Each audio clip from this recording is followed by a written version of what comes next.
Excellence, Monsieur le Président de la République, on a beaucoup parlé des pressions qu'aurait subies le président Kagame afin qu'il revienne à des meilleurs sentiments. Et vous-même, Monsieur le Président, en avez-vous subi de pression? Et quelles sont les garanties de pression de la part de la communauté internationale? Et quelles sont les garanties que vous avez reçues concernant notamment le bon déroulement de l'opération militaire conjointe Rwando-RDC, qui a ému beaucoup d'opérateurs politiques? D'autre part, on sait que 15 jours ne suffiront pas, mais quel est le délai qu'on ne dépassera pas en ce qui concerne cette opération? Enfin, la proposition du président Sarkozy, on sait que c'est un plan, en fait les initiés savent que c'est un plan qui marche depuis des années 80 au sein du département d'État américain.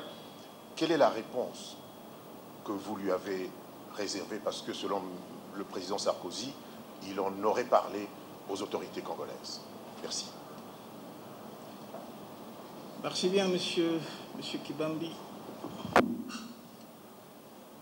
Alors, il y a 4 questions, n'est-ce pas? Primo, la pression.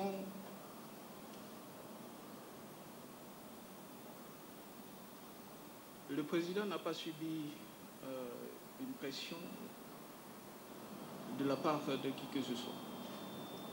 Mais c'était plutôt la pression de la population.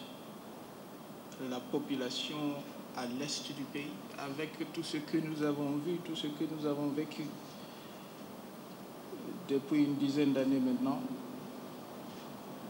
depuis une quinzaine d'années, depuis 1994 jusqu'à ce jour.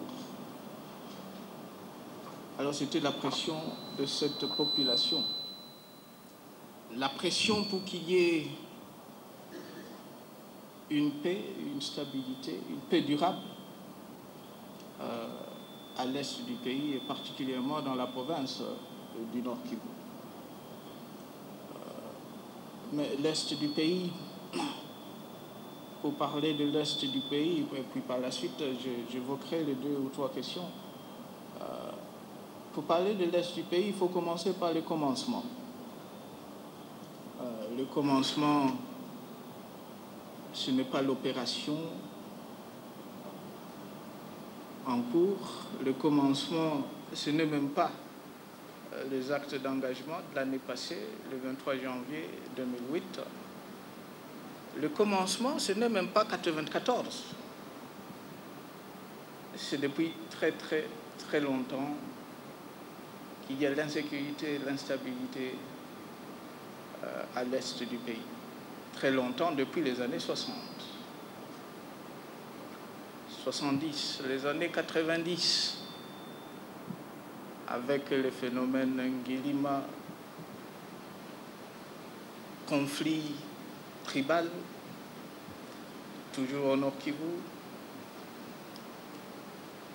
Et puis par la suite, en 1994, c'était l'entrée massive des réfugiés Hutus. Et ils se sont installés dans les 2 provinces, le Nord Kivu et le Sud Kivu. Et puis par la suite, il y a eu d'autres conflits, d'autres guerres successives, et jusqu'à l'organisation des élections. Et ils étaient toujours là.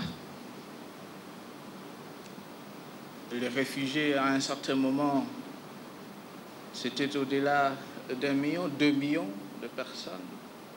Mais progressivement, la plupart de ces réfugiés ont pris le chemin de retour chez eux. Mais il y a le noyau dur. Au fur et à mesure, ce noyau dur se constituait en un mouvement politico-militaire qu'on appelle aujourd'hui le FDLR, ex-FAR, peu importe le nom.